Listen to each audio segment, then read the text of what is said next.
অনেকে বলে আমি নবীর গোলাম, আমি রসুলের গোলাম। গোলাম শব্দের অর্থ যদি দাস হয়, ফার্সিতে এবং উর্দুতে গোলাম মানে দাস, আর আরবিতে গোলাম মানে শিশু, ছোট বাচ্চাকে বলা হয় আরবিতে গোলাম। তো আপনি যদি বলেন আপনি নবীর গোলাম, তাহলে আপনি নবীর বাচ্চা, এটা তো হওয়ার কোনো যুক্তিই নাই, কারণ আপনি বুড়া মানুষ কিভাবে নবীর বাচ্চা হন?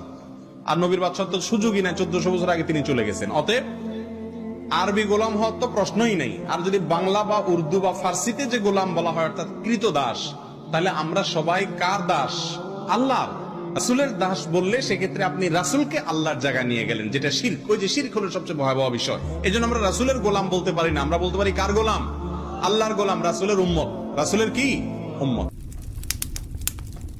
এই অপ্রিয় সত্যটি সাহসের সাথে প্রকাশ করার জন্য আপনাকে অসংখ্য ধন্যবাদ।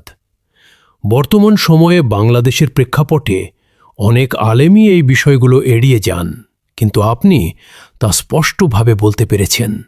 এটি সত্যি প্রশংসনীয়। আপনার কথা শুনে আশ্বস্ত হলাম যে আমাদের দেশে এখনও আপনার মতো ন্যায়নিষ্ঠ এবং আদর্শবান আলেম বিদ্যমান। আপনার জন্য অনেক শুভকামনা রইল। Thank you very much for bravely expressing this unpopular truth.